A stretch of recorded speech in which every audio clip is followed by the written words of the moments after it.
We'll call the meeting to order. It's the meeting of September 21st. We'll note that all commissioners are present. First item of business is the order of business. Are there any changes to the order of business? Hearing none, the chair would entertain a motion to approve the order of business. So moved. Second. We have the motion, the second. Any discussion? No discussion, we'll vote. All in favor of the motion, please say aye. Aye. Opposed, say nay. The motion carries. Second item then is the consent agenda. Are there any items on the consent agenda you wish to discuss? I'll move for approval of the consent agenda, Mr. President. We have the motion. Is there a second? Second. We have the motion and the second. Any discussion? Hearing none, we'll vote. Mr. Jackson? Aye. Mr. Steiner? Aye. Mrs. Stuckert? Aye. Mr. Frenzel? Aye. Chair votes aye. The motion carries. Move to the non-timetable agenda. That's tab 4. And the first item we have there is regarding the water treatment plant. And Mr. Colling, you're to present that item. Yes, thank you, Mr. President. Commissioners, this item is just to inform you and update you about a matter that's been a topic of discussion among city staff, and that is the possible transfer of the city water treatment plant to Southwest Water Authority. As you know, Southwest Water Authority uses the city's water treatment plant for all of its operations to create potable water for the city. And Southwest Water Authority is interested in obtaining ownership of the actual physical plant and the 6 million gallon water tank and some of the associated buildings and property in that area. The city is interested, or city staff are interested in this for a couple of reasons. The Southwest Water Authority is right now the sole operator out at the water treatment plant. They provide all the services, the operation and maintenance for the plant, and do everything to create potable water for the city.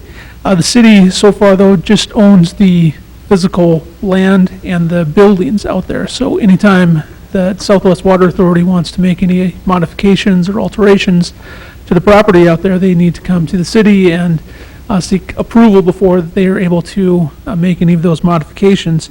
And the thought is that transferring ownership of the facility to Southwest Water Authority may help to streamline some of the operations for the water treatment plant.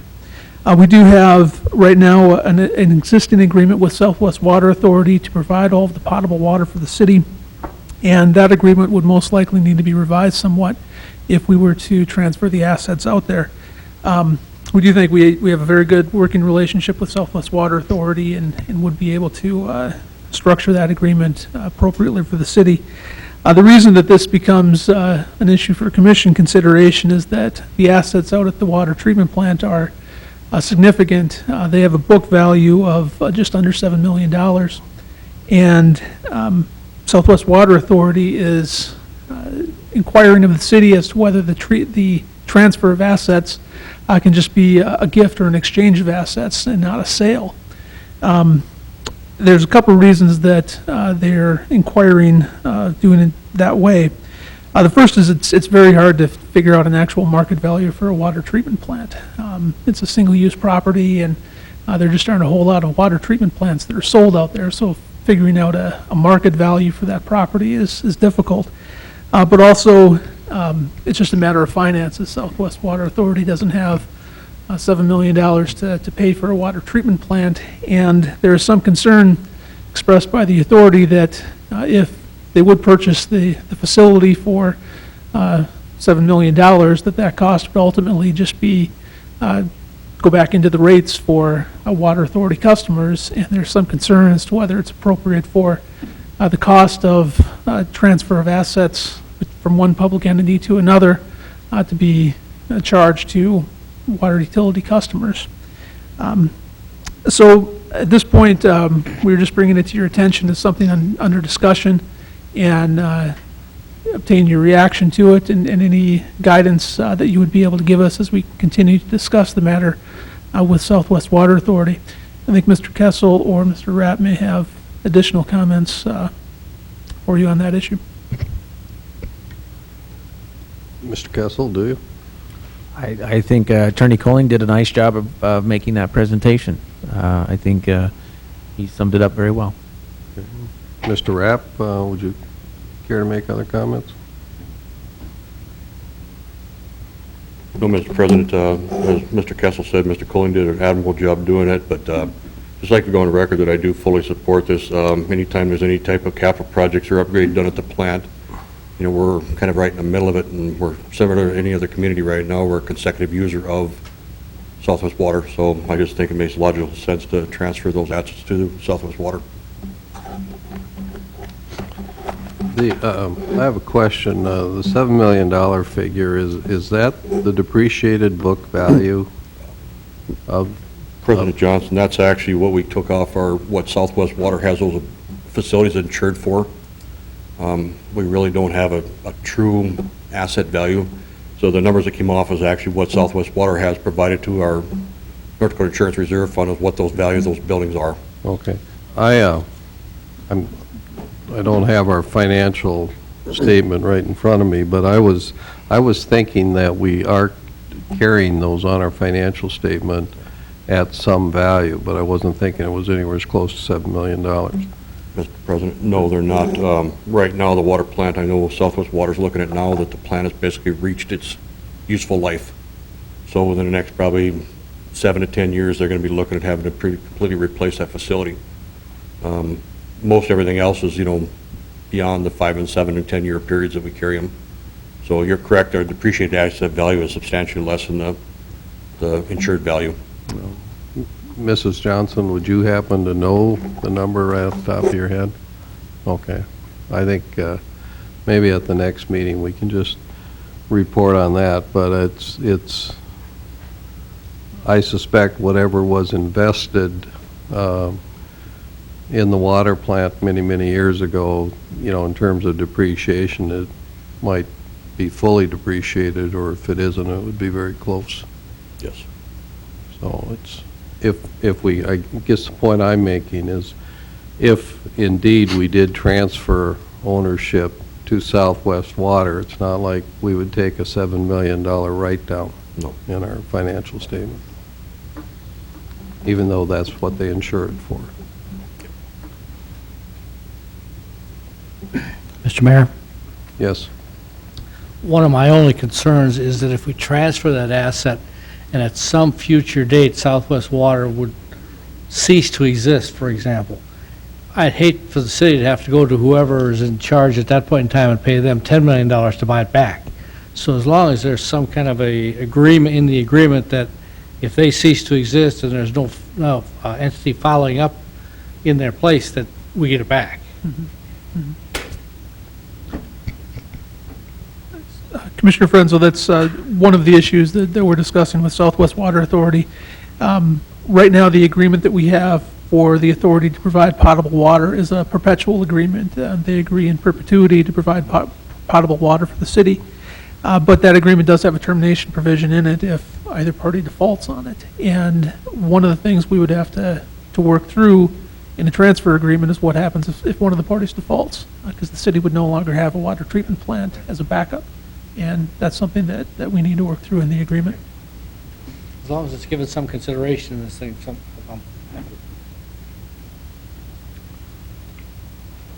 Any other comments or feedback here? Mr. President, I just have one question. So what you're looking at is just transferring it with nothing in return? It's just that they already are running it, of course, I understand that, but we just turn it over, and like Commissioner Frenzel said, in the event that they cease, we get it back, but there's no exchange of water or anything for it? We just turn it over? Commissioner, at this point, that's what we're looking at, that it would be transferred for a small or a nominal price. But it wouldn't, at this point, we're not looking at any sort of exchange, either in dollar value or in amount of water produced by the authority.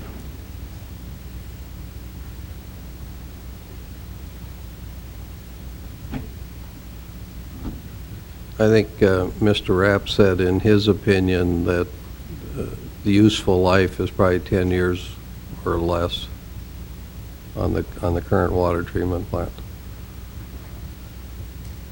Did I quote you correctly or in? Yeah, Mr. President, that is correct. I know the Southwest Water is currently looking at some place replacing the physical plant itself. You know, but the generator building and the other amenities that go with it, you know, still have life with the current plant, but the water treatment plant itself is nearing its useful life. Which would mean that if we just use 10 years as an example, if it lasted another 10 years, at the end of 10 years, it would have a zero value if it doesn't already have a zero value. And I think it becomes kind of a moot point then if you said, well, we'll make a transfer at year 9.9, you transfer it to them, you're transferring an asset that has zero value, no more useful life, they tear it down and replace it, what's to take back?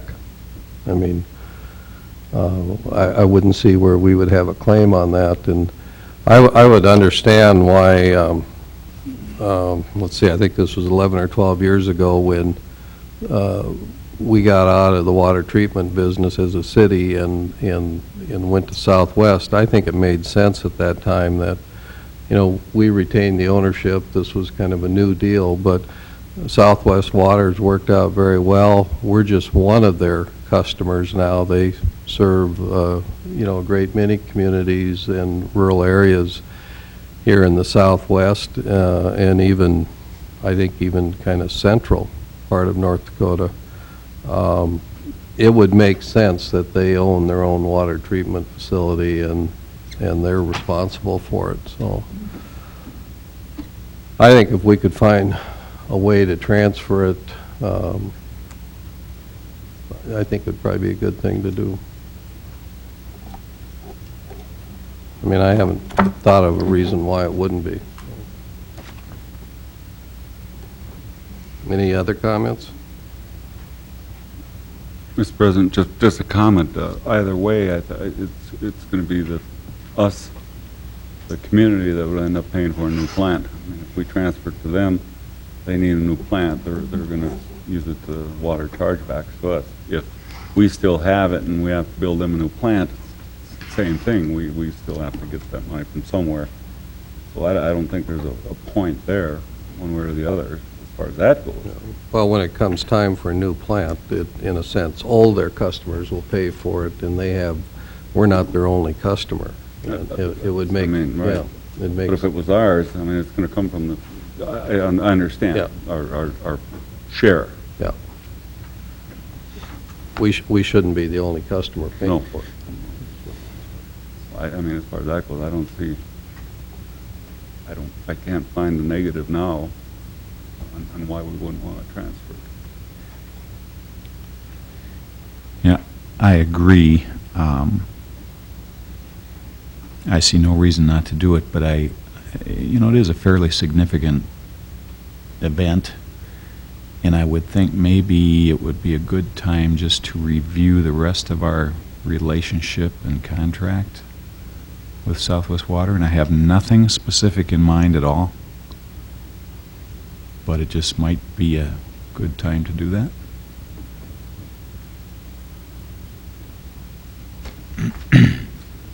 We can certainly proceed on that basis. Any other comments?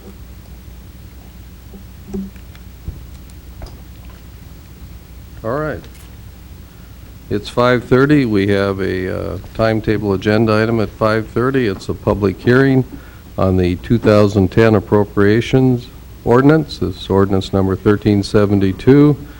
And if you would like to comment regarding the ordinance, which is the annual budget for the city, step to the podium, state your name, and we'll hear your comments. So the hearing is open.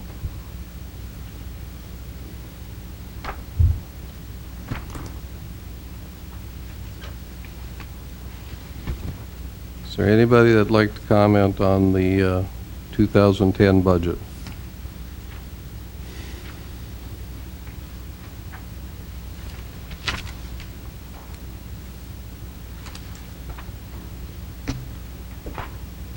Am I understanding correctly, is this about the new tax, the appropriations for the streetlights? This Is that- this is the budget hearing. This would be the time if you wanted to talk about the streetlights. That was the new addition to the new budget. That's a new addition, yes. So this is the time to comment about that. Absolutely. Well, I do have some notes here, some ideas about it.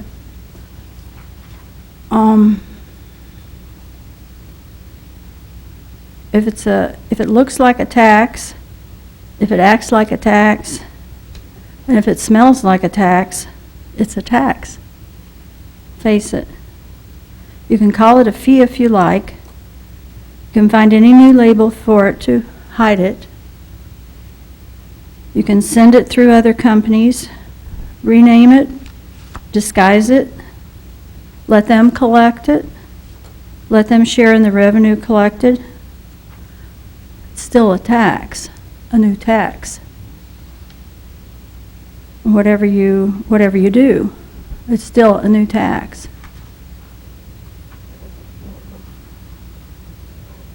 Are we desperate for new funds? Have we failed to be diligent? Have we been poor stewards of our collected tax dollars? Did we act as though we didn't prepare for a rainy day? Should we have not been so generous with our gifts to other entities?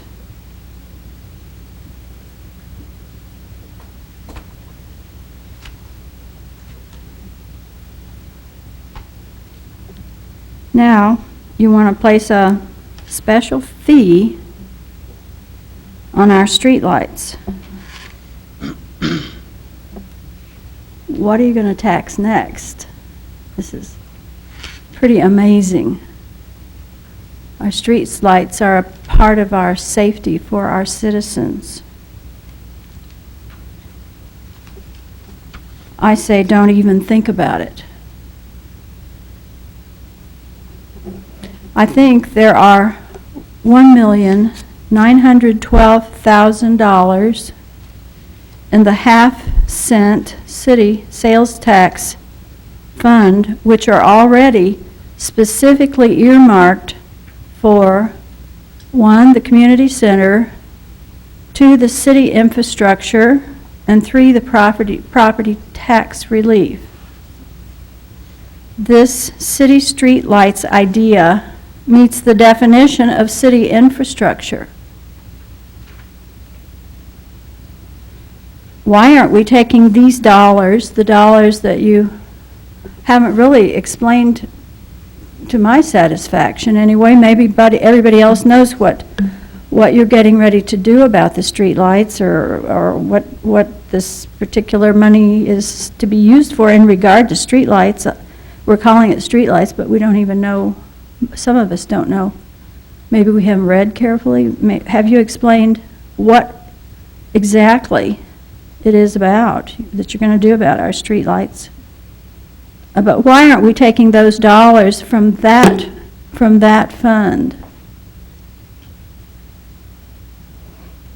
Why would we let that money sit while you create new ways to nickel-dime our taxpayers with new fees, taxes?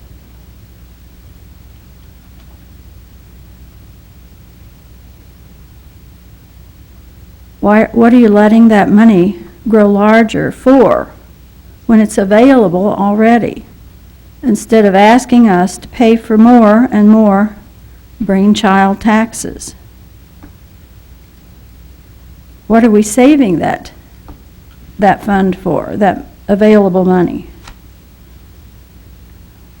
Is there something that we haven't been privy to know about that growing fund? Will we be surprised again with some massive project with the explanation that the money's already available? Or will we make another massive gift to some other entity to build something fun for them again? The money needed for streetlights is currently sitting in your half-cent city sales tax fund, specifically earmarked for city infrastructure. We've already raised that money for you. Don't ask us for some new contrived fee when you ask for more and more out of our pockets. All over what? I can't read my writing. What we've already given to you will pay for our streetlights. Ask us for new ideas when we agree that we need to raise more. Ideas that come from the grassroots citizens are often better than any other sources.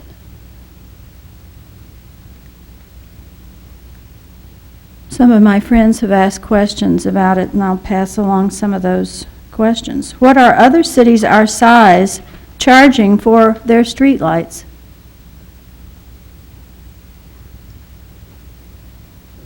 How do they pay for theirs? $2 is 10% of $20, which might be an average bill, is it? Or is the average bill more like 40? That would be 5% of your average water utility bill, water, sewer, all that. 2% of a $100 utility bill.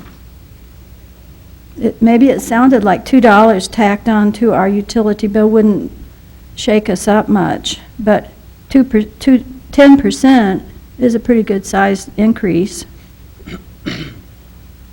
Another question that I was asked, if there's an excess in this fund that you seem to be establishing for that money, will there be an excess, and if so, where will that go? Is it going to be grandfathered, or like, let's say in 5, it grows, the fund grows, where does that money go? What happens to that? Have we looked down the road? Has there been planning already? Yes? Well, we haven't been told those things. We don't know. The questions wouldn't be out there if they had been told, and I'm simply requesting a lot more explanation before you go tacking a new tax onto our existing utility bill for your streetlights, so-called. Explain it in detail. We don't know what lights cost. Are we going to buy lots? What are we going to do? Are we going to fix old ones? We don't know. Just another excuse for another tax.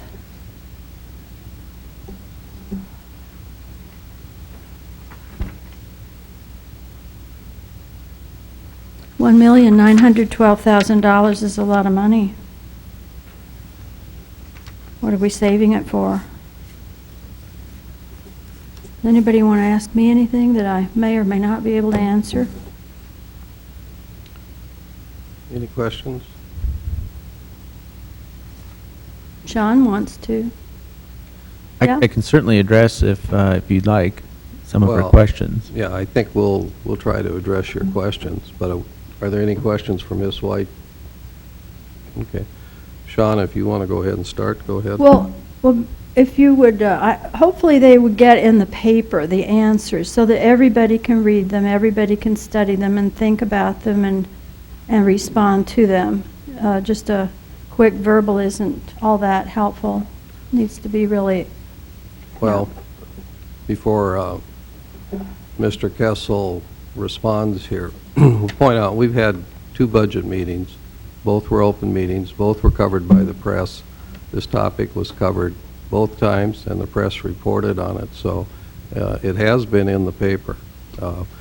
We certainly will elaborate on it tonight and give you our reasons why we thought this was a good alternative.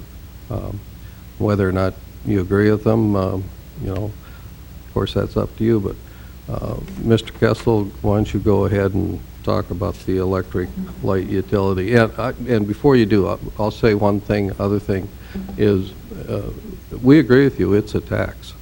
I mean, we openly discussed that in our budget meeting, that it acts just like a tax. We don't disagree with you there.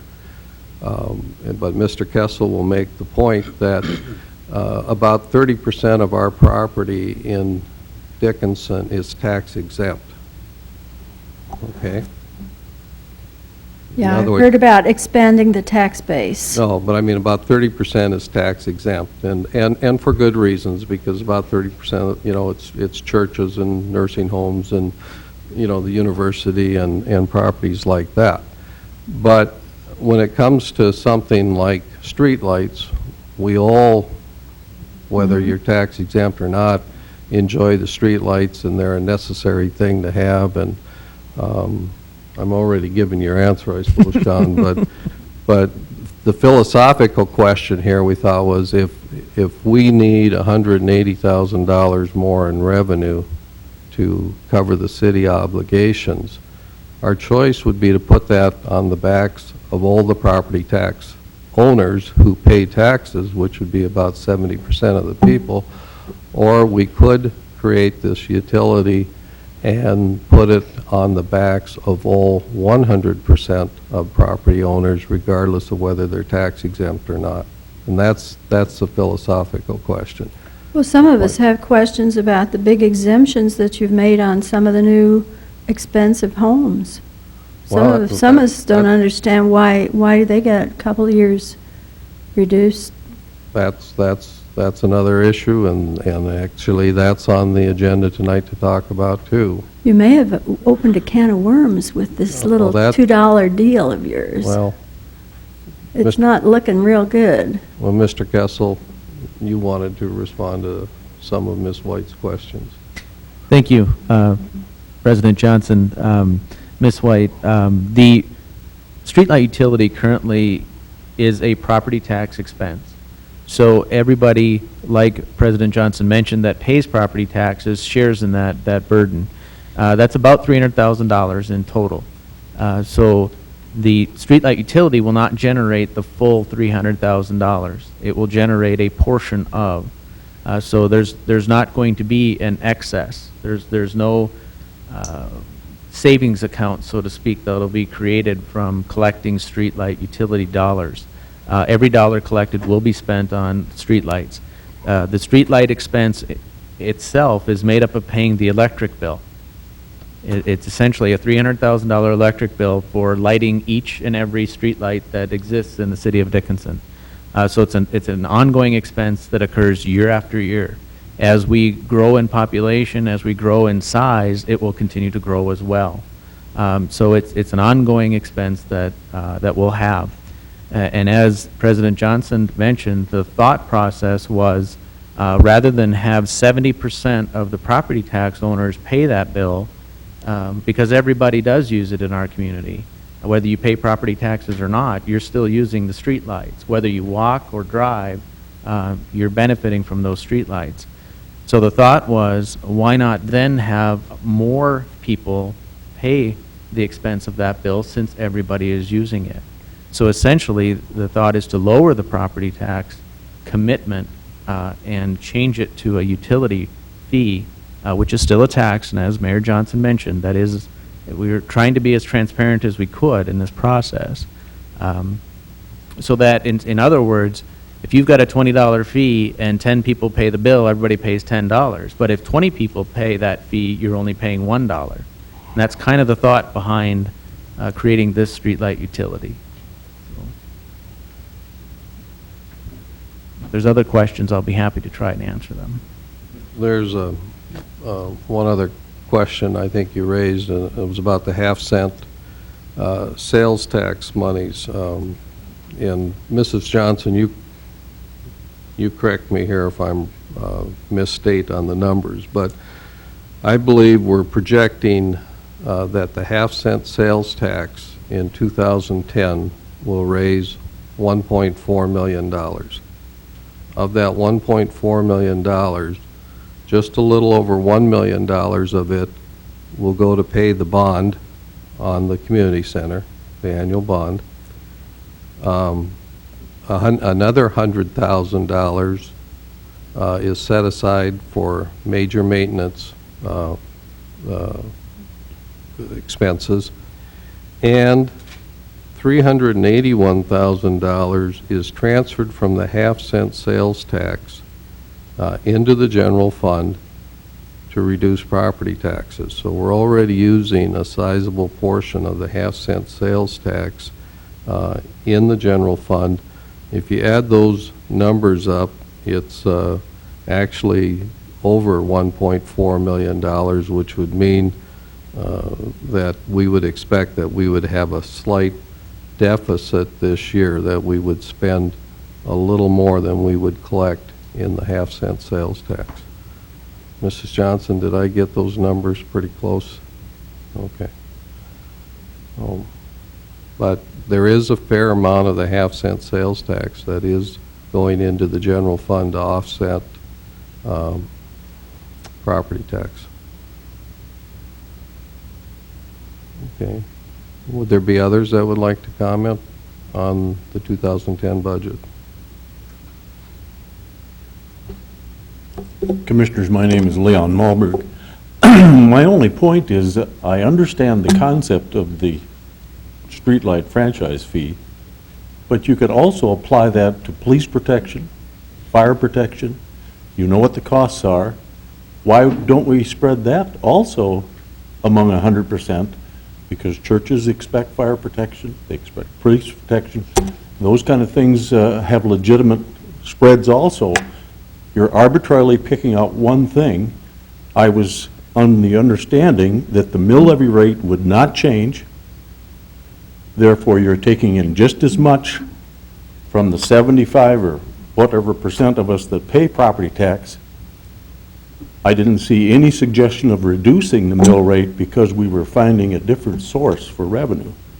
So it looks like a new source, and I'm thinking, wait a minute, I don't know that's what the citizens are looking for. If you're going to take that and run it into a different fee, fine. I understand the concept of spreading the base, but if you're not reducing the mills, I don't think you're being sincere to the taxpayer of Dickinson. Thank you, Mr. Mulberg.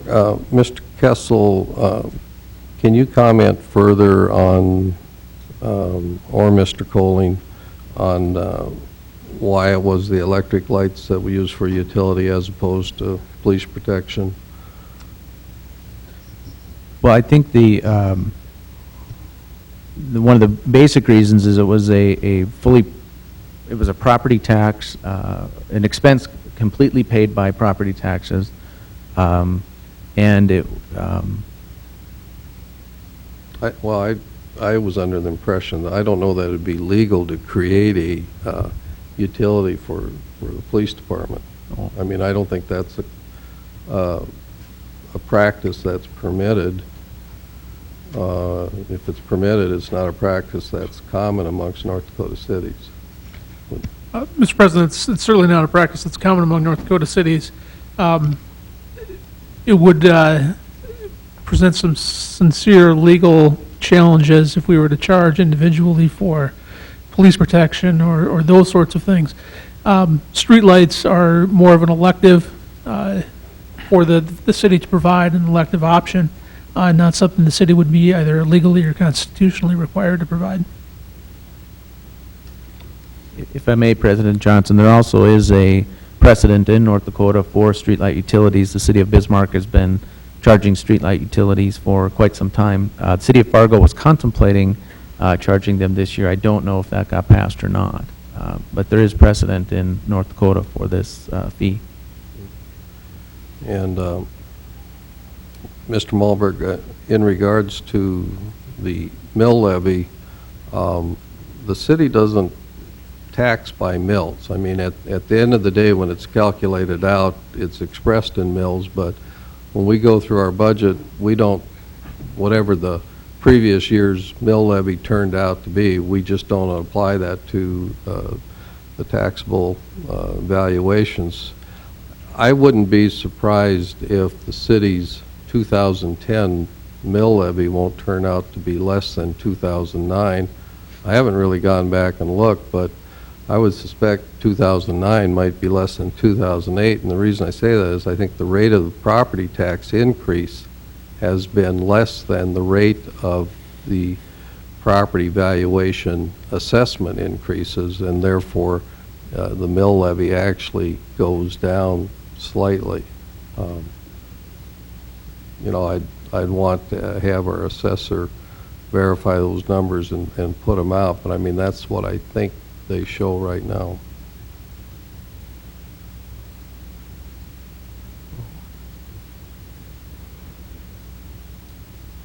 Any other comments on the budget?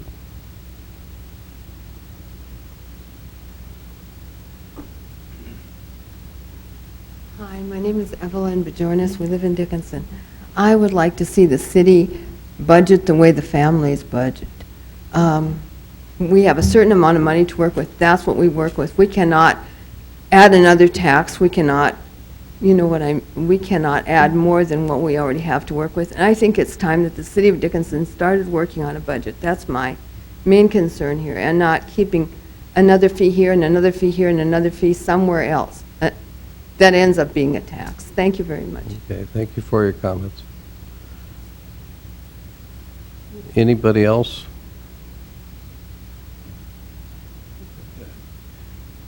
Two of the bigger issues that we were confronted with this year in budgeting are both employment-related issues. One is pensions, and the other is health insurance. And 3 years ago, 3.5 years ago now at least, the city changed its pension plan. It wouldn't allow any new employees hired after April of 2006 to go into the pension plan. They went into what would be very similar to a 401k plan. So long-term, the pension obligation is going to go away. But we still have a lot of employees who are part of the pension plan, since that was only changed 3.5 years ago. And roughly 50 or 60% of the pension plan is invested in equities, and the balance is invested in bonds and treasuries. When the market went down like it did, the stock market fell from a Dow of 14,000 down to somewhere in the 6,000 range, our equity investments took a beating just like everybody else's. And really what it did is it raised our pension obligation. Now, so we've increased our pension contribution in this budget, but we have not increased it to the extent that the actuary actually recommended. We know that the market has come back since the actuary looked at our numbers. We also have decided that we would get a second opinion on our actuary, just to make sure that they're looking at things properly. But there is a fair amount of increase going into the pension fund. Secondly, health insurance. We provide health insurance through the North Dakota PERS, and they make a premium adjustment every other year. And 2010 is the year that they make a premium adjustment. So last year, the 2009, or the current year we're in, we paid the same premium as we did in 2008. Their premium adjustment, Mrs. Johnson, correct me again if I'm wrong, but I seem to recall it's 29%. 35, okay. So it's a big adjustment. So we looked at two real major costs there that we had to deal with, and you know, really the choice came down, do we create that electric utility and raise some revenue there and spread that across the greater tax base, or do you put it on the property tax side? Now, our property taxes, we believe that there will be about $100,000 in new property tax revenue to the city from the properties that have been constructed in the past few years that now are coming on the tax rolls and will be fully taxed or subject to tax. But at any rate, that was really, I think, two of the bigger issues that we're confronted with were pension costs and health insurance costs. Also included in the budget is a 2% increase to the wage structure of the city. And Mr. Kessel, maybe you can, I don't remember offhand what 1 percentage point cost again, but To the general fund, it's $30,000. $30,000 to the general fund. So 2% is a $60,000 cost to the general fund.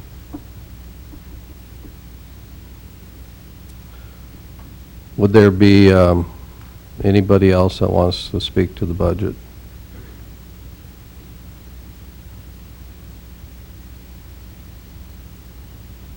Okay, if no one else, we'll declare the public hearing closed. We thank you for your comments.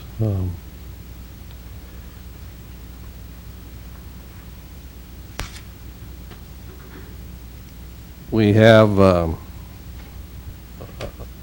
another public hearing, and this has to do regarding some issues with liquor licenses. And Mr. Kessel, can you introduce this? Certainly, President Johnson and the commission, every year, twice a year, the police department, in conjunction with another public agency, goes and does compliance checks to make sure that our liquor establishments are complying with our liquor ordinance. And each time they do that, they bring a minor into the bar and ask that minor to purchase or attempt to purchase alcohol. This last time we had 5 violations of our liquor ordinance, and 2 of them resulted in a second offense in 24 months. Our ordinance is quite clear that if this occurs, there is a suspension of their license for a day, there is a monetary fine, and there is a required appearance before the city commission. So this evening, we have 2 liquor license holders who need to be present for the city commission hearing. Thank you, Mr. Kessel. First, I'd ask, is there anyone here from El Sombrero? Okay, could you come to the podium and state your name for the record? Yes, my name is Felipe Aguirre. Yeah, I'm from El Sombrero, Mexican restaurant. I'm the manager owner, and I the one make the mistake.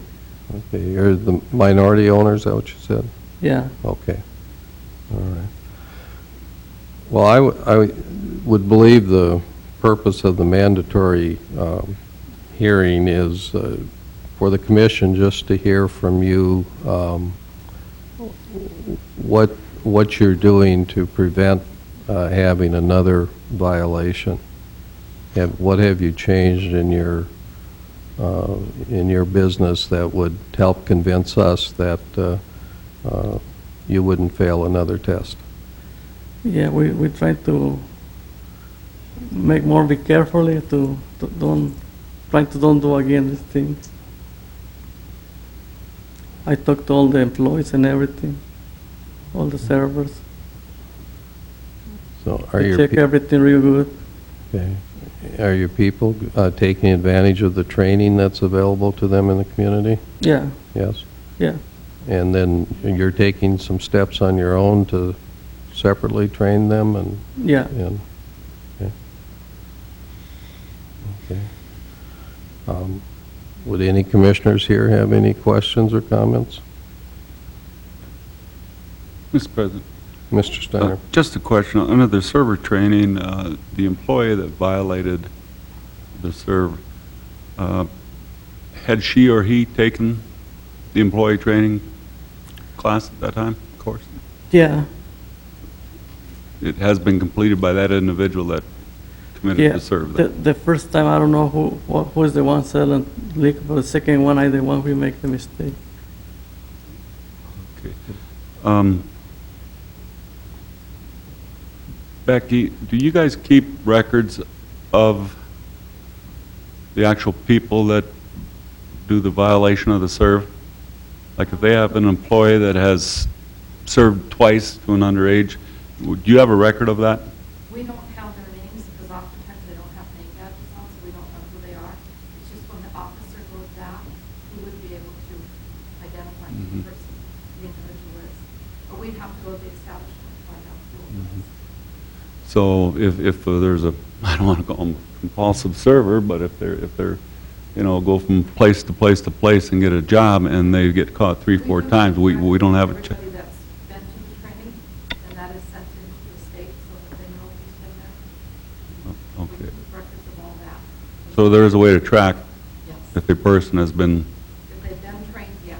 okay, if they've been trained. Okay. Thank you. Mr. President, I have a question for him also. Do you card everyone, or do you just card who you think looks underage? No, we're trying everyone now.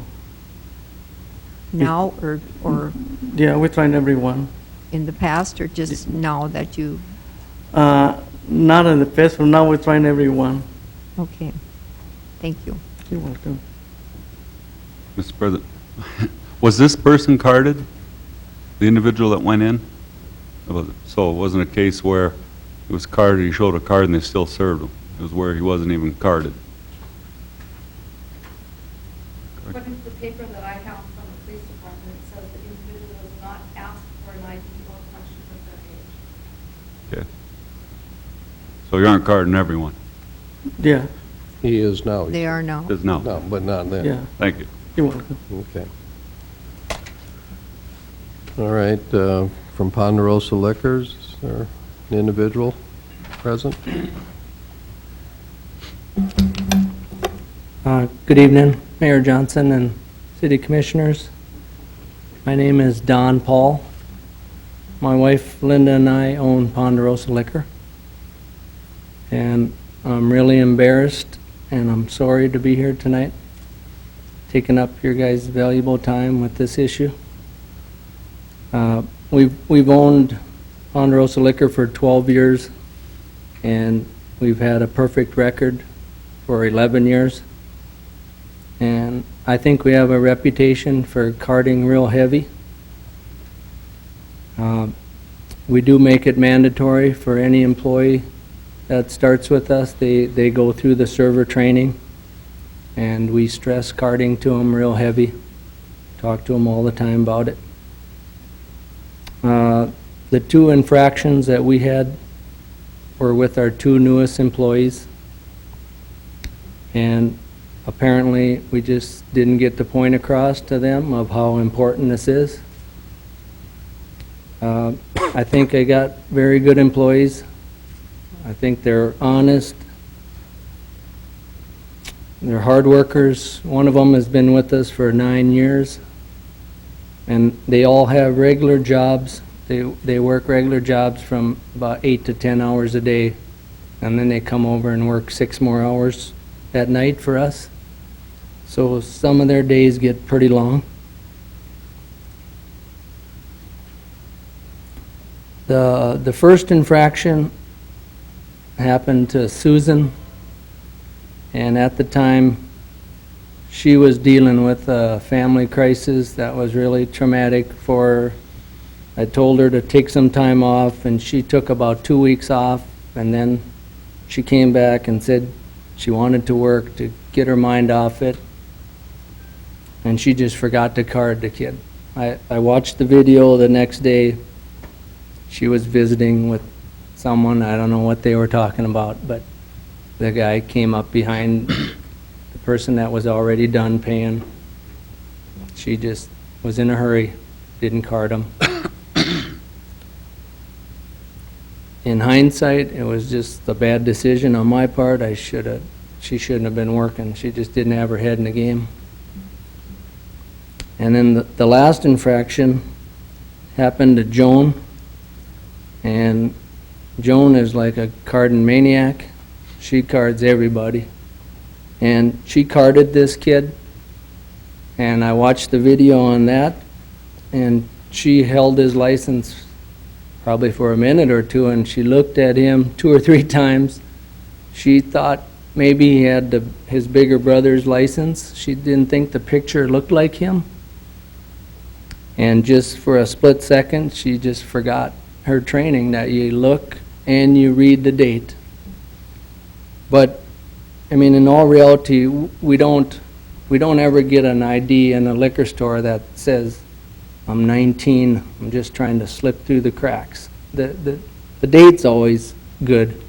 It's just whether it's a fake ID or if it's a big brother's ID or if they tampered with it. I mean, it's just really, I've never seen one in 12 years except for the informant that they send in that says it's underage. So, to fix the problem, we had a meeting right away. I told them from now on, we have a zero tolerance policy. If they serve a minor, they're done. And we're working with a lawyer in town here to draw up a detailed policy, which it'll include a zero tolerance, no cell phone use if someone's in the store. We're going to have some bonus money if they do catch an informant or if they snag an ID that's not the person's, if it's fake or stolen or whatever, they'll get some bonus money. And we're even going to hire an extra person because it's so crucial now that we can't make another mistake. And we'll have an extra person on during those busy hours. So with that, I'm just asking that you consider a lighter penalty. In this case, just due to our record in the past and the fact that Joan did card him. She just didn't. If she'd have looked at that date, we wouldn't even be here tonight. Okay, any questions? I have a question. Could you have a sign up? I noticed that you get harassed by people when you ask them for your IDs. Could you put a sign up that says, this establishment requires ID of everyone, have your card ready? Yeah, we do have a sign right on the door. It says it must be 21 to enter. It'd be a lot easier for us liquor stores if the city could just pass an ordinance that if you're under 40, you need an ID to buy liquor or something. I'd like to discuss it at a time we have a little more time on, because Joan just about has been in a fist fight down there because some 30-year-old kid wants to buy liquor and he's been buying it for 9 years, but he left his ID at home. And if she doesn't know him, he's not getting it. And that's why I'm shocked that it happened to Joan. And I know it won't happen again. I have one more question.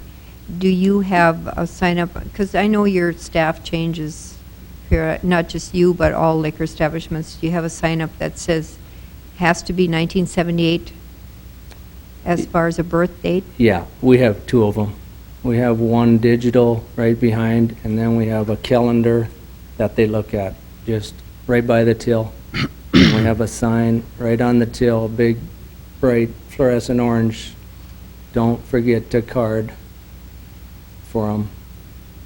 And yeah, we're working on some more signage to make sure the customer realizes, hey, it's the law, it's a policy. You just don't forget your ID at home, put it in your pocket. I mean, the 21 to 25-year-olds know it, but, you know, sometimes it's hard to decide exactly how old they are, and now I got the fear of God in them, so they're carding at 40. So it is tough. And they do get in, I mean, we're trying not to make customers mad and lose them that way too, but at the same time, I don't have a whole lot of protection. I mean, the law and or the ordinance is awful stiff for an owner. The next one is $2,500 in 3 days. That's a lot of money to just put on the shoulders of some employee that's been working 15 hours. I mean, they can't slip up, and what am I supposed to do? I mean, you can't beat them. Well, anyone under 21 is breaking the law by coming in the door, so Exactly. but how do you stop them? Yeah, You- there should be more penalty on the person walking through the door, breaking the law to begin with. I mean, it's right there, do not enter if you're under 21. And, I mean, we are trying, and we just try to do our best. And like I said, I'm just, can't believe I've had to, because we've been so good in the past. Are there other questions for Mr. Paul? Okay, thank you. Thank you. Mr. Colling, I just, for clarification, as I read this ordinance, it doesn't look to me like it's written in such a way that allows the commission to really make any adjustments here. This is pretty clear. That's correct, Mr. President. The ordinance is written in such a way as to state the penalties for each offense. Based upon the seriousness of the offense, you still have the discretion under state law and under this ordinance to impose additional penalties, revocation of the license, or something of that nature. But these are the minimum penalties that are allowed per offense. These are minimum penalties. And I don't remember exactly when we did this. I think this was probably around 2006 also that we redid these ordinances. We took quite a bit of time with them. We had quite a bit of input from the industry, and this is what we came up with. You know, I understand the hardship to the business. It is a severe penalty, but we also realize that in North Dakota and in Dickinson, North Dakota, we have a problem with underage drinking. And in North Dakota, we have problems with people drinking and driving. And, you know, I think the city has to take a fairly strict position here. Now, it would be my recommendation to my fellow commissioners that in addition to the $1,000 administrative penalty, that also the one-day suspension be served, but that we allow you to meet with Mr. Kessel, and between you and Mr. Kessel, determine which day that would be. And if that is satisfactory with my fellow commissioners, that'd be my recommendation. I don't believe we're required to determine the day right here and now, are we, Mr. Colling? You were not at this meeting. State law does require order of suspension be served on the liquor license holder, so we'll have to do that once the day is determined, but that won't require a commission meeting. No, okay. Mr. President, Mr. Steiner. This ordinance, when it was put together, I believe was, like you mentioned, we put a lot of time into it, and I believe the liquor industry and some of the hospitality industry gave us advice and everything. Gave some advice and so on. I know I've known Mr. Paul for 30 years. I know he's sincere in what he said tonight. I read the letter from his employee. Knowing that person, I know they're sincere. And I know he was looking for some leniency tonight, but as Mr. Johnson stated, the way it's written, it's kind of clear cut. And quote from it, Any licensee or agent or employee of a license who has violated any provision of this chapter shall be subject to the following penalties. And then it talks about first offense, second offense, and so on. So we really don't, as you mentioned, have an option. It says shall be. One of the places in the ordinance that I am having a problem with, and we're talking about hardships and so on, and trying to make a living like Mr. Paul, and I didn't catch your last name, but you know, you're trying to make a living and there are hardships and so on, and you know, we got to vote for the penalty. But my problem here is I don't know, I think a hardship is going to be harder on one individual here than it is in the other. I think the hardship in this case is going to be greater for Mr. Paul than it is for the restaurant.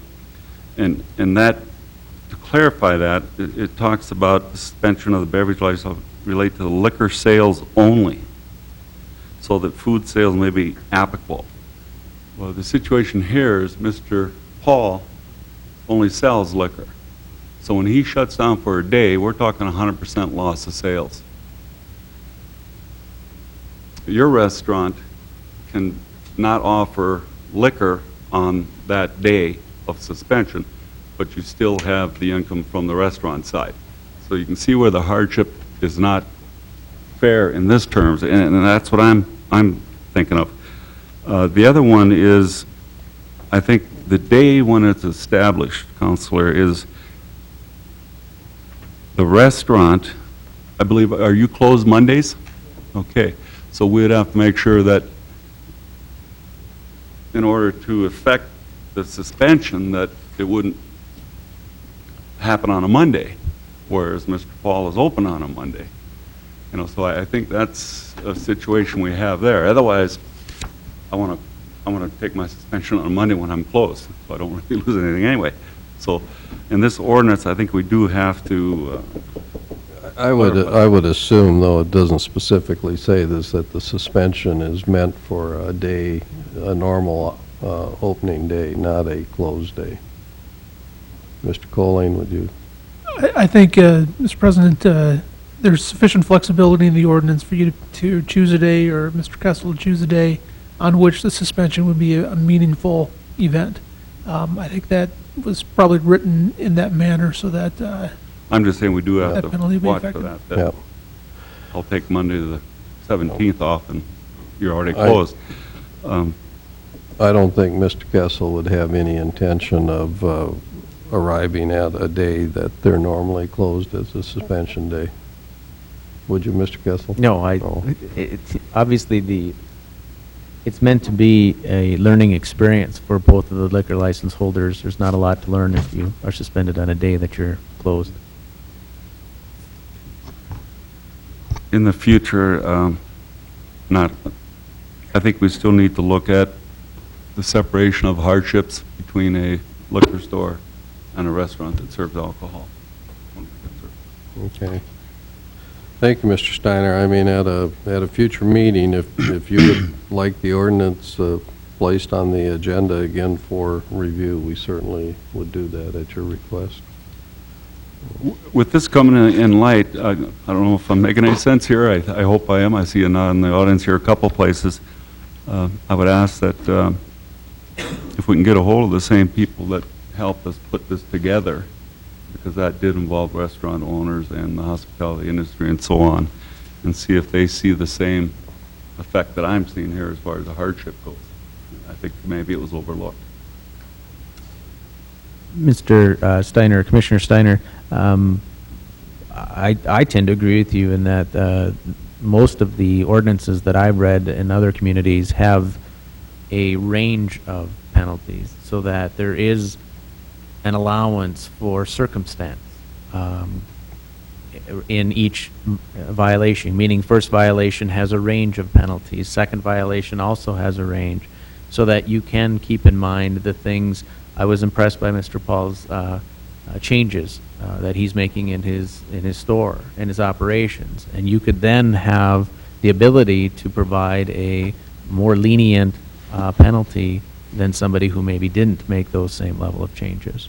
So we can, as President Johnson suggested at our last meeting, look at our peer group cities, collect that information and apply it to a group that you've worked with in the past.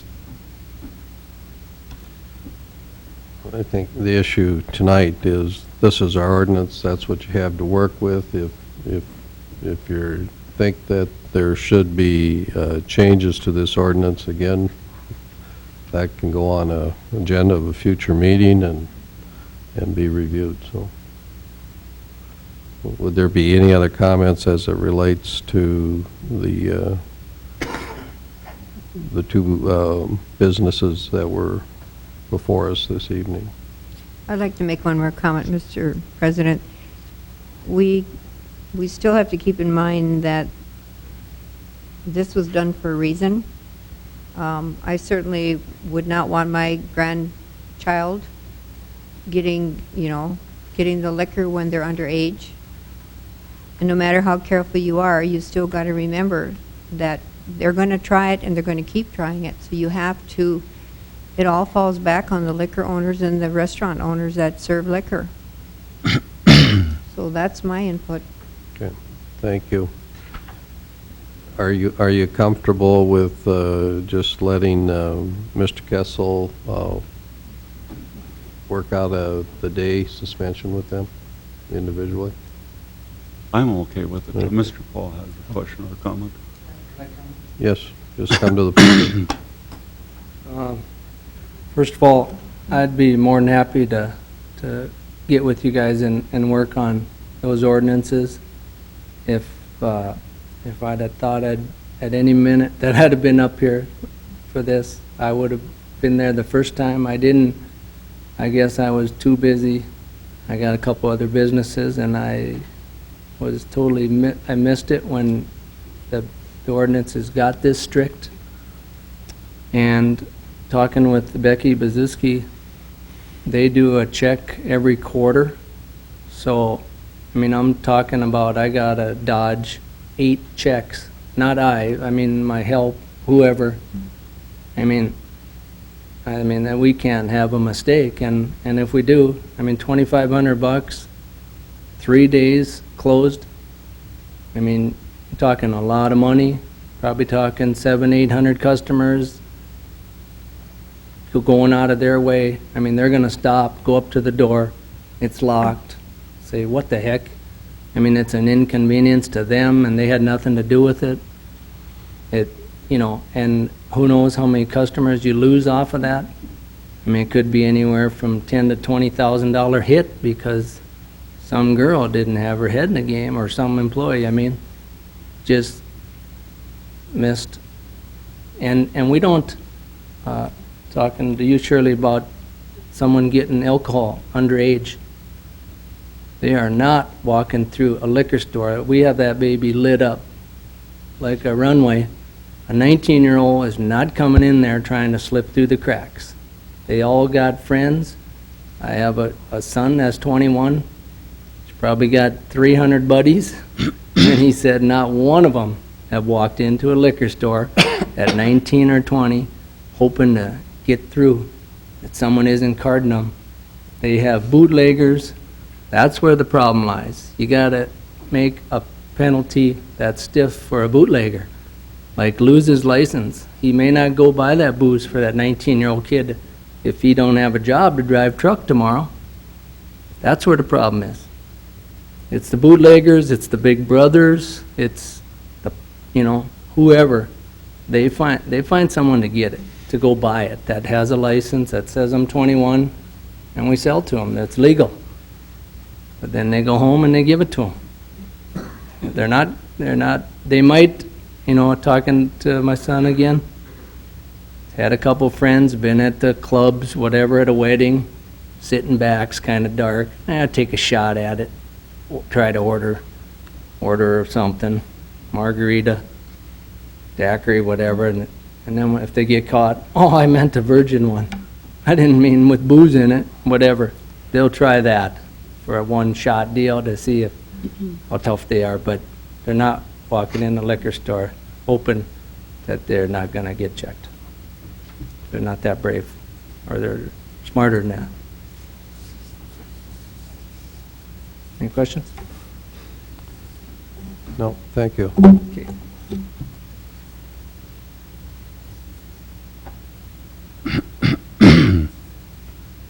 Good evening, Mayor Johnson and Commissioners. My name is Becky Bezeski, and I'm the Safe Communities Coordinator here for Region 8. And we are the ones that do the server training. In fact, we have one going on right now with 20-some people there. In the server training, we do extensive training in ID licensing. The new license that came out in the spring of 2006, when they come in as a minor, it's turned rectangle instead of the sideways one, and it has a yellow mark if they're under 18 and a red mark that's in red if they're under 21. That clearly states that will not be 21 or will not be 18 until this date. The young man that was used in the compliance checks, he's 19 years old, and he has that very license. So all you have to do is look at the license, and I'll show this to you up close, and it clearly states that they're not 21 on it without even trying to do math or anything like that. That has been the biggest problem. But if you look back at the police reports or the report that's done, almost 90% of the time, the people are not even asking this individual for his ID. They're just automatically assuming that he is over 21 years of age. And so if you're not even asking, you're not even looking at the license to look to see how old they are. So that's been a big problem.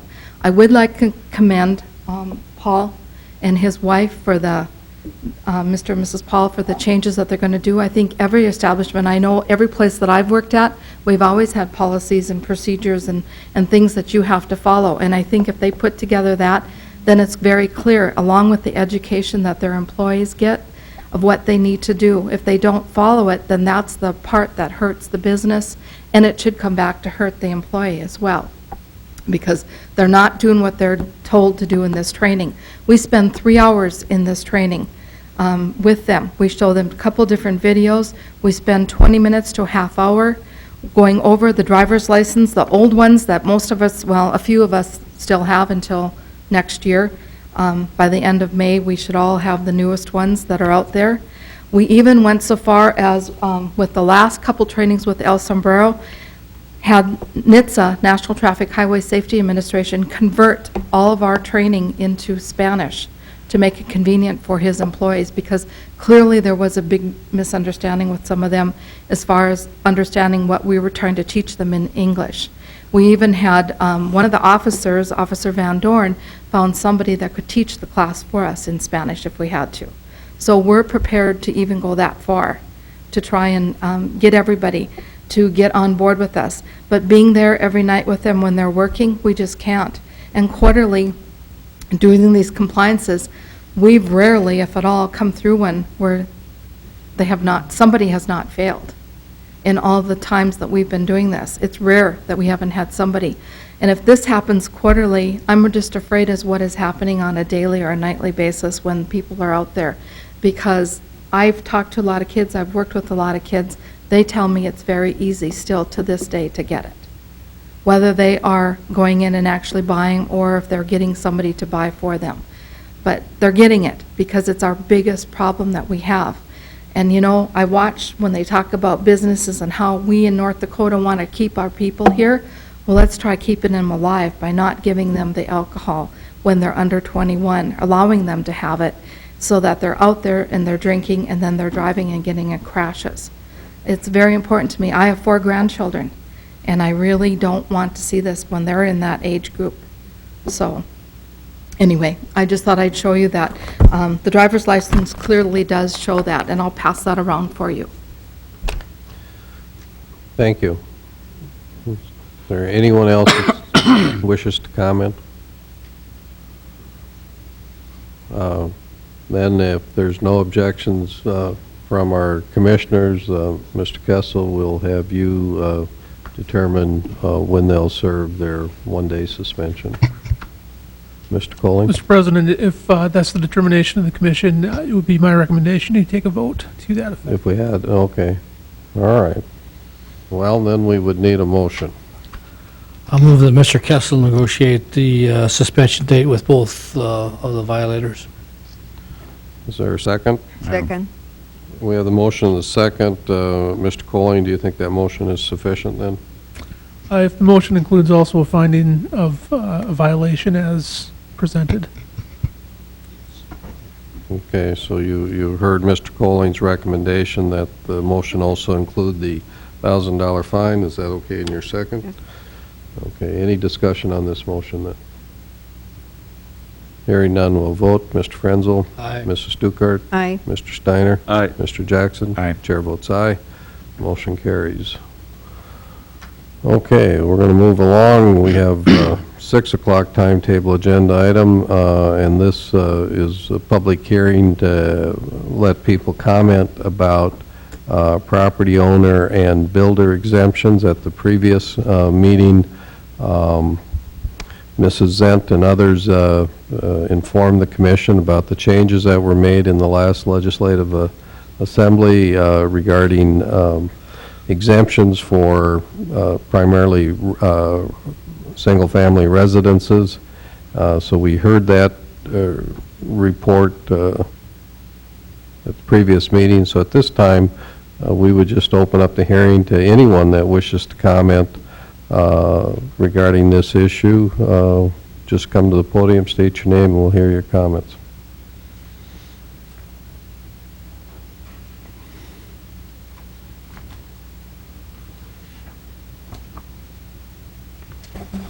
Good evening. My name's Kyle Kuntz. I'm here representing the Dickinson Area Home Builders Association.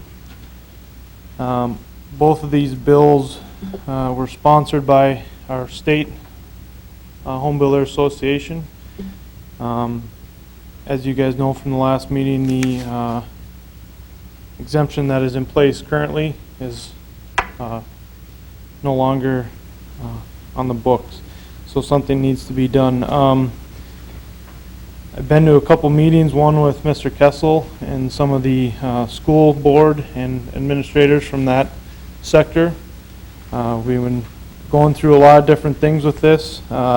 More in '08 for myself when it was at the state level. We went through a lot of different issues with this. I could go into a lot of different topics with this because it does cover a lot of avenues. There's a lot of questions I've been asked by quite a few people, is this something that we need to do as times are in the positive direction here in Dickinson? I don't have all the answers for that, but I can tell you that things are in the positive direction, but we are affected in many different ways. Our homeowners that are buying our new homes right now, they watch the national news, they see the doom and gloom. The banks they deal with are sometimes national banks with their credit lines. So whether or not we believe we're in a bubble, we're not. We've already seen layoffs in our area that can affect homeowner confidence. As you guys can see, some of the values were set a lot higher than previously. Some of those values were set in 1983, and they brought it up to more current times. I'm not saying they have to be brung all the way up. As you can see with a tax exemption like that, when you have a dollar amount set like that in '83, it seems to be a little less appealing every year, to the point where home values have increased way beyond that. So the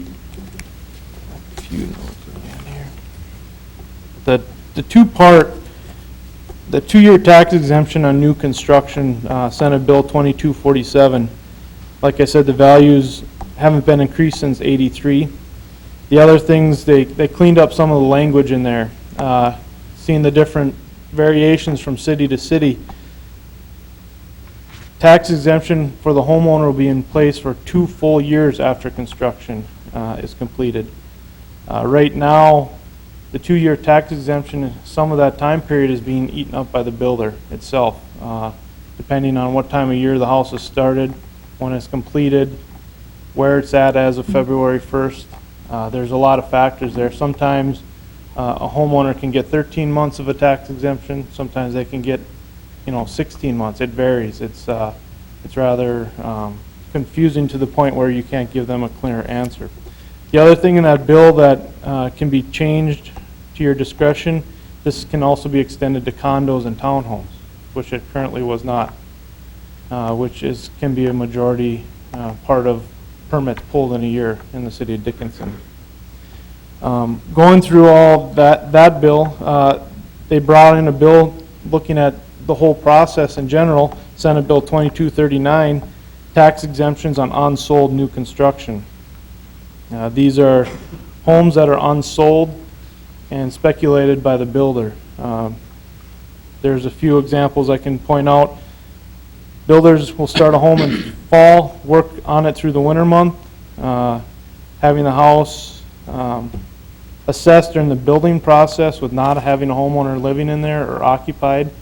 Where else can you buy a product that is taxed before it's, for example, if you buy a car, it's not taxed when it's sitting on the lot, it's taxed when it leaves the lot. Whereas a home can be taxed before it's complete.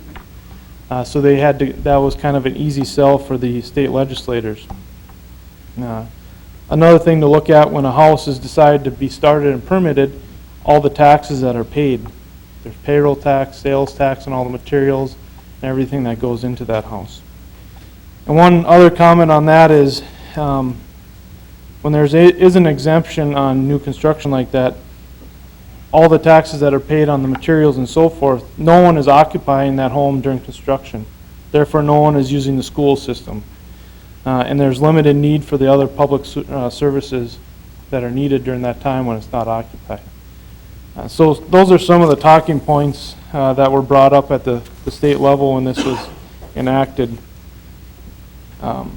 Talking with a few city leaders and other business owners around town, we are in somewhat of a bubble, but we are still affected by national things. I do have further comments as where this would go, and I want you to at least look at it, and I know it seems a lot of people have the impression that when there is a tax exemption on a new home, that's money being spent by the city. And when a new home is started, it's not necessarily giving money away. It's redistributed in different forms. And I guess I'll probably stop there and see if there's any more questions or if there's other comments on this, because it can be fairly detailed. Any comments or questions for Mr. Kuntz? I have a question.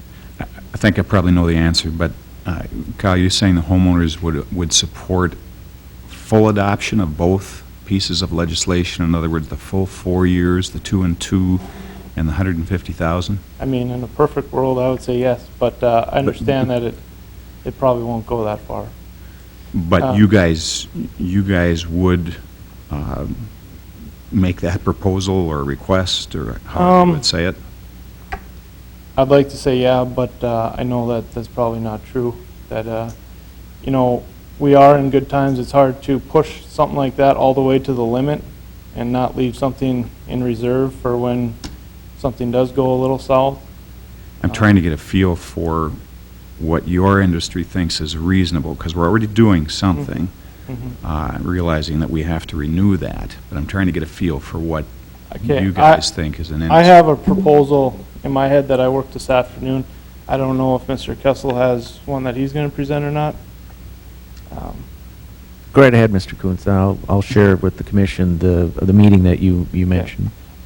I guess I can share with you, I was in a meeting with Mr. Kessel, Dean Rummel, the president of the school board, Vince Reap from the public schools, Jan Zent, city assessor, the two-star county I'm drawing a blank on. And the park system. Yeah, and James Kramer from the Parks and Rec. We didn't come in a complete agreement. We had a very good discussion for over an hour back and forth on what's good for both, and we both understood our points. There were strong points on both sides. We could have probably went for another 2 hours if we would have had the time. Sean had proposed a few things that he threw out there. I saw some things in there that I wasn't 100% happy with as standing here as, you know, for the association, but he presented that the first-time home buyers to Dickinson would get the first year at $150,000 value, the second year at $75,000. To a non-first-time homeowner, is the rest of the group to give the exemption of $75,000 for the first year. I had quite a few rebuttals on that I wasn't a complete happy with. A few things with the first-time home buyer. I see what they're trying to do to entice people to move to Dickinson, to move out of a rental, but there's a lot of loopholes there. There's, you can change, the house can be in your name, and then you can put it on your wife's name, and then you can keep finding a loophole how to get to be a first-time home buyer, and you'd have to track that. Also, with the other bill, he has suggested that we have a builder incentive of $150,000 exemption for 1 year and up to 5 homes. And that there is to incentivize and help reduce the risk for a builder that is speculating new construction or development. I guess that's where it came out of that meeting. I'm proposing something a little different, meeting with a few others the last couple of days. I don't know if you want me to go there now or not. But in all the conversations I've had over the last week, I understood both sides. I understand where the association comes from. I understand where our business comes from. I understand where the public schools come from. Maybe I'm shooting myself in the foot here by what I'm going to say next, but I feel it's a happy ground for everyone, and it promotes positive growth in the city of Dickinson. But I propose that we leave the dollar amounts the same for everyone. First year at $75,000, the second year at $75,000. But in doing that, cleaning up the language that is in the new state legislative laws by cleaning up the language. Currently, the 2-year tax exemption starts at the permit date. This cleans it up to start at when the title is switched over to the closing date. Also adding condos and townhomes to the exemption. Currently, they're not on there. The thing about cleaning up the timeline, and you can probably talk to Jan about that, like I said, currently, the way it was, sometimes a homeowner will get 13 months, sometimes they'll get 16. It all depends when that home started. You guys all understand that. Adding the builder helps lower the risk and encourages more building and development. I see that as being important, but not as much as the homeowner exemption. I think when we can entice our homeowners, I'm not saying that is a deciding factor, but it does encourage growth. I guess the few things I had that disagreed with the first-time home buyer to Dickinson that we came out of that meeting with was it wasn't giving someone that has been a property tax payer in Dickinson for 20 years, if he goes to buy a new home, he gets a tax exemption for 1 year. But someone that comes in the next week and buys a brand new house gets the 2-year tax exemption. Why that loyal taxpayer that's been on the tax roll for 20 years, why should he not get the same exemption? And I guess I'm probably going on more than you guys want to hear at this point, but is there any more questions? Is where we stand? Perhaps, Mr. Kuntz, you did a very nice job here. Perhaps we could see if there's anyone else that wants to comment, and then if there are questions, we can just ask the various presenters the questions if you would stick around. Yep, definitely. Thank you. Is there anyone else that wants to comment? Mr. Mulberg? Commissioners, my name is Leon Mulberg. I guess I'm of the opinion that abatements, I just don't see the need, other than maybe in one situation. We have 5 people here making a decision on property taxes that affect school district, park board, Airport Authority, et cetera, and I'm saying you people represent about 25% of the total property tax, and the rest is going somewhere else, and they apparently don't have anything to say. I don't know that that's the way it should work. Of all the years I was in real estate, I never met one person moving to town that says, I'm coming to Dickinson because I can get an abatement on my new house. Not once. People that buy homes to live in, and they expect services, police, fire, et cetera, water, sewer. To give them an abatement, I don't think is in the interest of anyone. The only one I can see that may deserve an abatement consideration is a builder who has a spec house, or up to 5, because he's taking a risk. And what happens is that nobody is really receiving anything while he's taking that risk. Therefore, I don't think we should be reaching into his pocket. So the abatement might apply to someone that is building a house as a speculation. Now, if it's somebody that has a lot, he owns it, he has a contractor come in to build a house for him specifically, I don't think he deserves an abatement. If you go back and see some of the people that have applied for abatements, I'm just wondering, is that really what the intent was? When I moved to Dickinson, I could have bought a brand-new house, or we bought an existing property. You know, I'm saying the money I paid for that, I could have paid for a new house. I feel more comfortable in paying the taxes because I'm getting the service for it.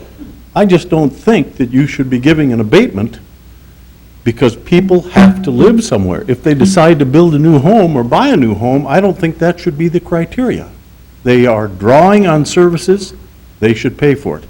The only one that's not necessarily drawing on services is a builder who is putting up a spec home. And all the rest of the circumstances where you give $75,000 for the existing taxpayer for the first year, and you give $150,000 for the next 2 years for a new home buyer, it gets to be so convoluted that the whole situation has just got holes all over it. I just think that at one point in time, we issued no abatements from the City Commission, none. And I didn't see any difference in the actual activity of building or purchasing of properties in Dickinson. Thank you. Thank you, Mr. Malberg. Is there anybody else that would like to comment? Anybody else? Mr. Kessel, I think Mr. Kuntz presented the proposal that you had in mind. Did he get it pretty close to right, or would you want to speak for yourself there? Thank you, President Johnson. The proposal that came out of that meeting that he represented was, the intent when that meeting was put together was to address things that Mr. Malberg mentioned, is that it brought together all of the taxing entities, the school board, the park board, the county commission, city of Dickinson, the intent of trying to have a consensus opinion or recommendation to the city commission. We weren't as successful as I had hoped in having a consensus opinion, but nevertheless, it was good discussion, as Mr. Kuntz mentioned. The range of opinions went from exactly what Mr. Malberg presented to you now to what Mr. Kuntz presented on the lenient side, I'll call it. What came out of that and what he mentioned, the first-time home buyers, 150 first year, 75 second year. For non-first-time home buyers, 1 year at 75,000, and then 150 for home builders with up to 5 homes, was a result of a compromise. It was a kind of a middle-of-the-road discussion. Not everybody agreed with it, but it was to recognize the fact that people do have choices of where they live. They can choose to live outside the city limits of Dickinson. or within our city limits, and still take advantage of the services that are offered in our community. It's not an easy path. It's not an easy decision. And it is, as Mr. Kuntz said, there was a lot of opinions shared, and they're passionate on both sides of the fence. So I can tell you that there's a multitude, and I think Assessor Zent shared with you what other cities are doing. So it depends on the economy at the time. Some cities have gone and are very, very aggressive because of their economies, and others have not. So I'll answer any specific questions that anybody may have. Are there any comments that the individual commissioners would like to make? Do we have any idea what Stark County is doing? I assume they're in the same position, needing to... Do we know what's happening there? Commissioner Jackson, we did have 2 representatives from Stark County, and they said that generally they do what the city of Dickinson will do. I believe in this case that they were interested in doing exactly what was presented, except also adding the second year $75,000 limit to non-first-time home buyers. So they would basically keep what we're doing today and then add the other things. Now, these were not elected officials. These were appointed officials who attended. So that was they said they would make that recommendation to their board. Yes. I'm Ron Zeller from Zeller Construction. Good evening, everybody. Good evening. I worked at the state level on the legislation that you know the state legislature had passed. I'm having a little problem with the non-first-time home buyer, and we had a concern about that when we were working on this in committees and whatever with that. I can't, off the top of my memory, just remember how that went, but the one thing that we didn't want to see happen was that somebody went out, purchased, first-time home buyer goes out and purchases a home. He lives in it for 2 years, maybe 3. He is then eligible to sell that house and go buy another one.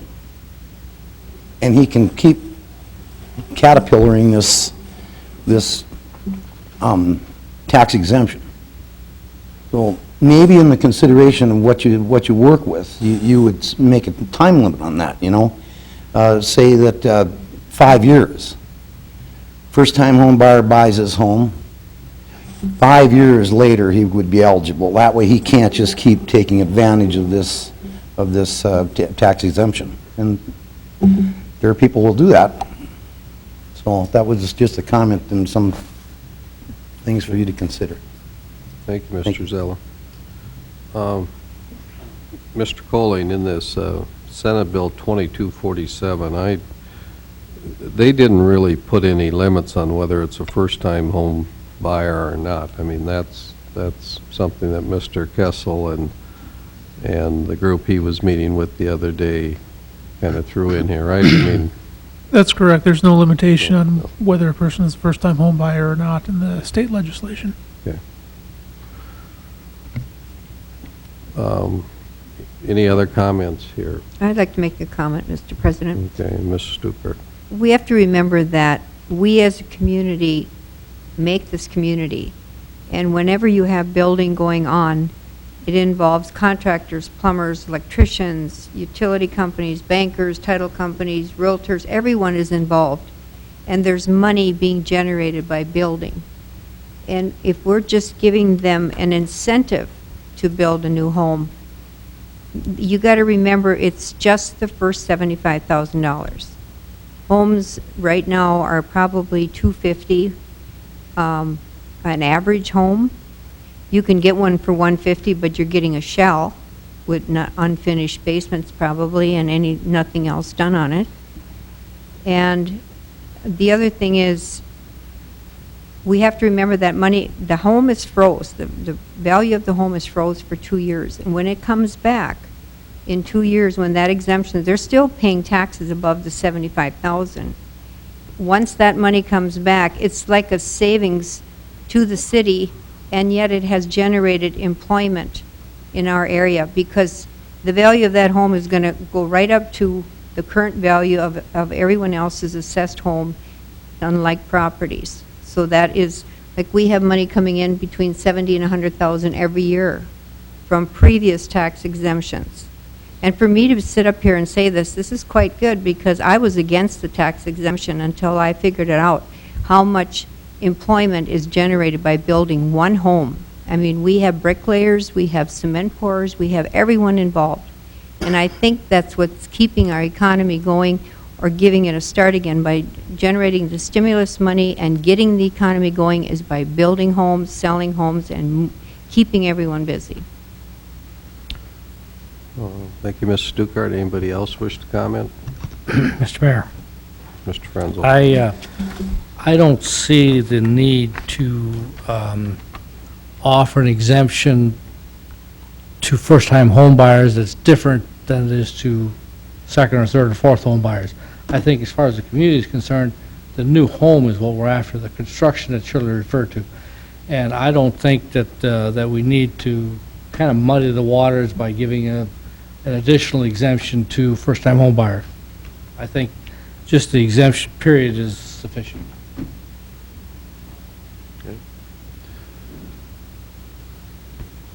I just have a Mr. couple Coates? comments. I know Sean has this. I just want to share, there's Fargo, Moorhead, Bismarck, they've all done impact studies, but I just want to share this one from Minot. Take it for what it's worth. They had the National Association of Home Builders come in and do a study over a few years. They based theirs on local impact of 100 single-family homes being built in a year. In that 1 year, 100 single-family homes being built, that brought in $17.1 million in local income. That created $877,000 in taxes and other revenue for local governments, and created 343 jobs. The additional year after that, those 100 single-family homes created $703,000 in taxes. If you read through the report, it's already coming back to the city in the first year. And it basically is saying, if you read through the report, housing pays for itself. That new house that's built creates another home sale, and it creates a chain reaction that creates positive direction for our city.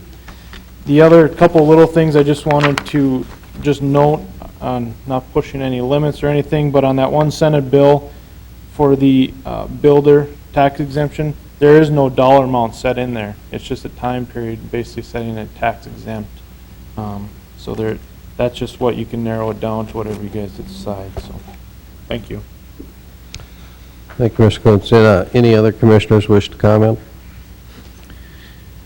The real question to me is whether or not this exemption does provide an incentive. And I don't know how we ever know that. I hear anecdotal things over the years that it does, but I don't know how we prove that. That's something that is a judgment call on our behalf. I agree with Joe about the first-time home buyer, and I assume we'll be looking at this at a future meeting to make a decision. We're not going to try to do anything tonight. We're not going to try to do anything tonight, no. We're here to listen to the opinions of the public and the opinions here around the table. We do have to make a change to our either resolution or ordinance, I'm not sure which it is now, to comply with the new, how this is administered in terms of the timing. And I'm not sure, Mr. Colling, just when that deadline is that we have to make that change at a minimum. The effective date of the new state legislation was August 1st, so that was the effective date of the new exemption. What we would do after getting your comments is I'll sit down with Mr. Kessel and Ms. Zent, and we'll put together a resolution that would update the current one that we have, and intend to bring that to you at the next meeting. That wouldn't then wouldn't make any dollar changes, but would change the the timing of when these are available. That's correct. The assessment date is February 1st, so we would have to have whatever resolution, whatever you decide, in place by February 1st so Okay. that Ms. Zen can make her assessment list.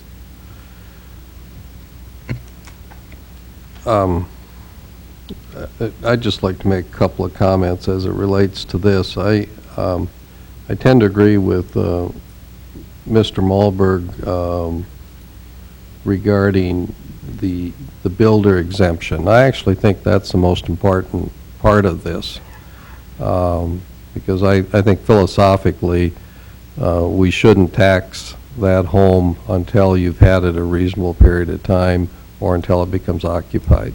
I mean, the builder is taking that risk. I think we want to encourage builders to take that risk, and so I would be more in tune to, favor that part of it. In terms of the exemption part, I'm kind of with Mr. Jackson that you just don't know how much of an incentive it is. I believe would be a factor, but I would have my doubts that it would be the most important factor in a person's decision when building or purchasing a new home. I think the time really to use the exemption is when you have a more difficult environment in which you're building. And in the 35 years I've lived here, we've gone from oil booms and oil busts. We've seen interest rates under 5%. We've seen home interest rates that I think exceeded 12% or even 16% at one time. So there's lots of variation here. I would suggest that when times are as good as they are right now, we have roughly 5% mortgage rates or 5.5% in that range. We have a strong economy where there's good, strong demand for housing. This would be the time to have low exemptions or no exemptions. When we go from 5.5% mortgage rates to 8 or 9%, which I think we will someday, and when we see maybe less employment opportunities in the oil fields, which, if history tells us anything, that'll happen too, that would be the time to kind of save your dry powder and put your exemptions on. So I know from my perspective, I would favor the builder's exemptions, and at this point in time, because of the strength of the economy and the low interest rates, I would tend to go with a low exemption. And $75,000 at one time was a pretty good exemption, because I think, as Mr. Coons pointed out, that number probably came into being all the way back to 1983.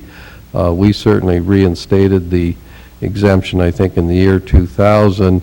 $75,000 was still kind of a big deal then, and I don't mean to minimize it, but relative to building costs today, it's not near as big a deal today as it was, say, 10 years ago.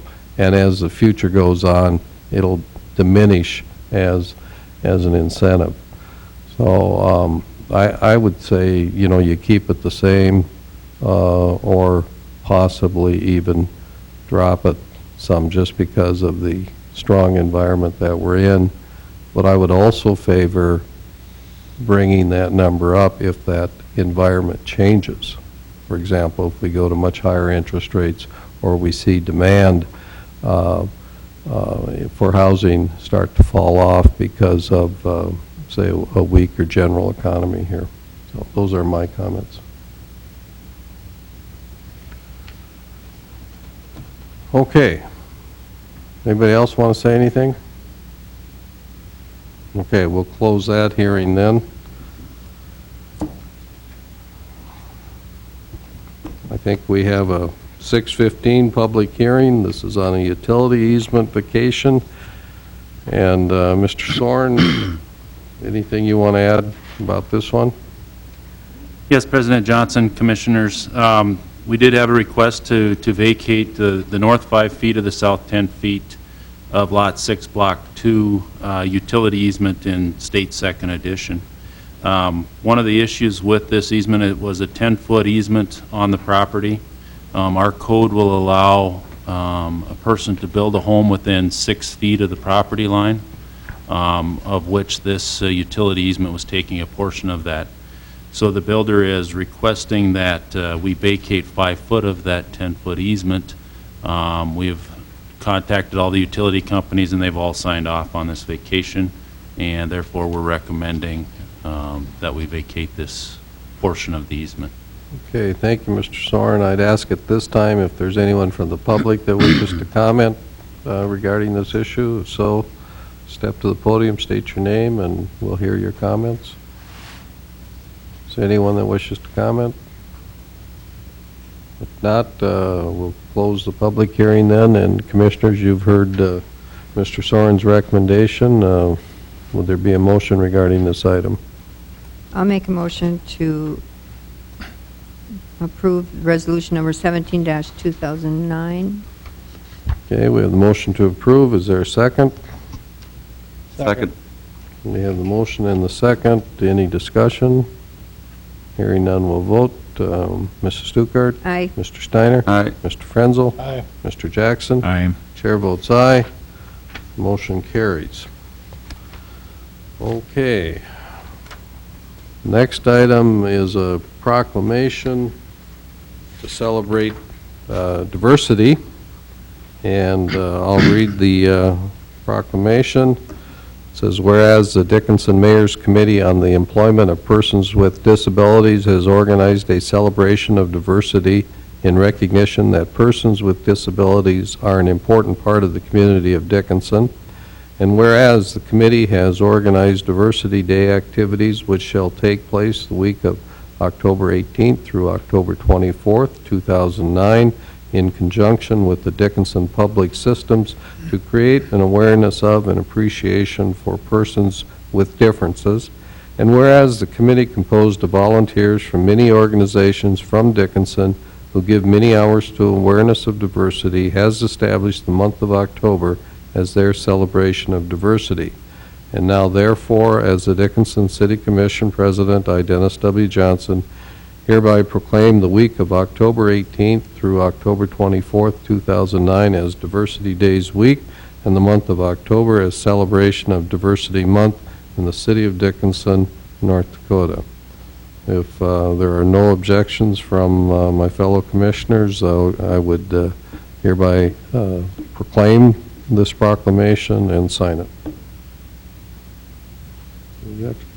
Very good.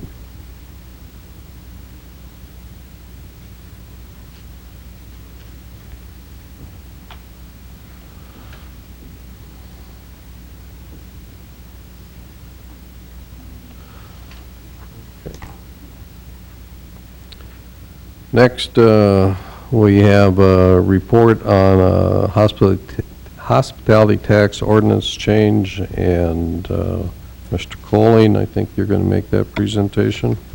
Yes, Mr. President, Commissioners, you'll see in your packet a proposed ordinance related to the City of Dickinson hospitality tax. The current ordinance states that of the 1% sales tax, 20% of the revenues collected are dedicated to support the Dickinson Convention and Visitors Bureau. The proposed ordinance in front of you takes out the 20% requirement, or the 20% allocation to the Convention and Visitors Bureau. If this ordinance is adopted, the amount of funding that you provide to the Convention and Visitors Bureau would simply be a matter of your discretion in your annual budgeting process.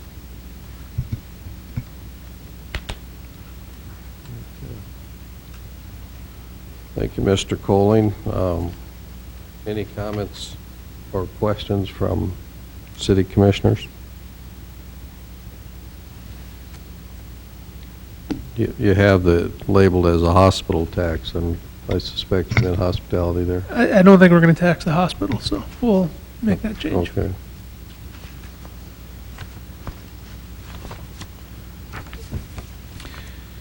What kind of dollars are we talking about? What's the 20% amounted to the last couple of years?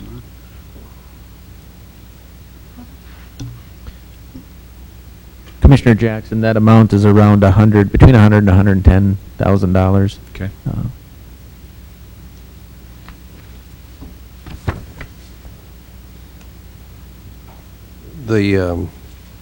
As I see the issue here, we have also what's called occupancy tax, which is, I think, just a 1% tax on rooms, if I remember correctly.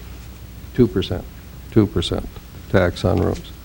And that tax is 100% dedicated to Convention and Visitors Bureau. And so whatever's collected goes that way. And what I see happening here is in Dickinson, as we've had the strong economy, we've had good solid gains in the occupancy tax.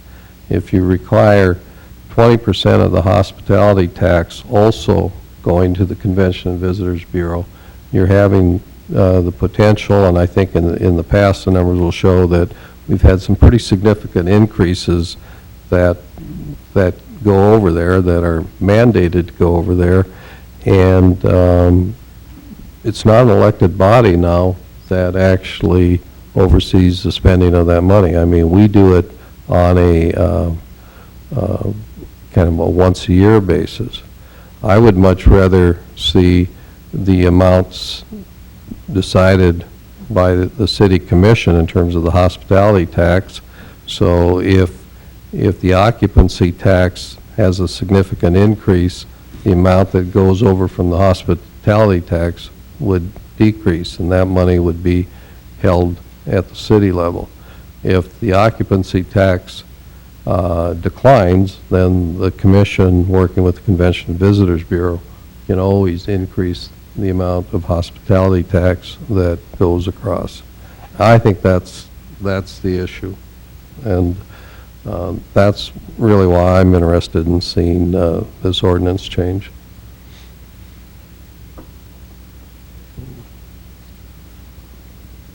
But Mr. Coley and Mr. Kessel are reporting on it this evening. If you don't have any objections, we'll bring this up on the agenda at the next meeting and begin the process of first and second readings. I agree.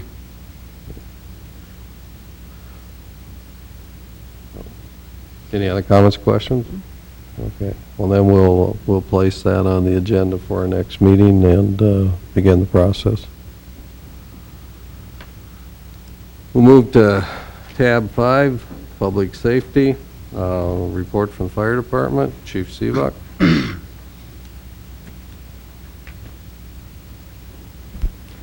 Mayor Johnson, Commissioners, we responded to 13 incidents in the month of August.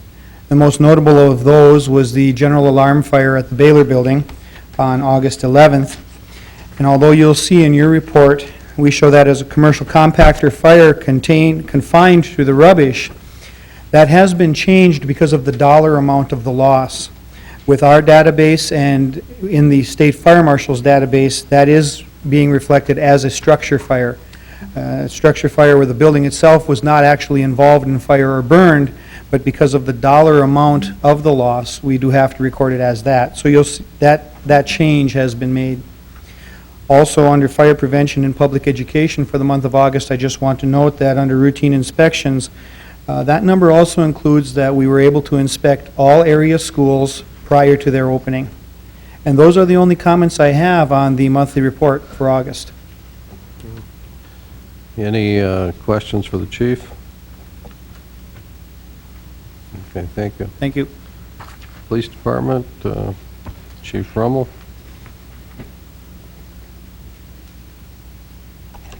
Good evening, Mr. President, Commissioners. I'll try and be brief. In your packet is enclosed, of course, the traffic services report. And there were 60 accidents reported in the month of August, which is up from July. And there were, of those accidents, 11 were injury-related accidents, which is also up from July. The opening days of school went really well, went smooth. And as you see at the bottom of that report, the school zones report, there were 16 school zone contacts. And of those contacts, there were 9 citations, 6 warnings, and 1 parking ticket. On another page, you will see there's a report from the South Sakakawea Narcotics Task Force. During the month of August, they were very active. 5 cases, 2 marijuana and 3 involving prescription drugs, were completed and sent to the prosecutor's office for possible charges. And they continue to work active cases in Stark County, Dunn County, and Grant County. So those gentlemen are continuing to be busy. At this time, I'd be happy to answer any questions or any comments. Any questions for Chief Rummel? Okay, thank you. Thank you. We'll move to tab 6, Public Works Engineering. Mr. Soren, we'll turn this over to you. The first item under my report is the 12-inch feeder main project. This is the project where we're tying the new water tower in to Empire Road on the north end of State Addition. This project, we opened bids for it on September 10th, and we had 4 bidders for the project.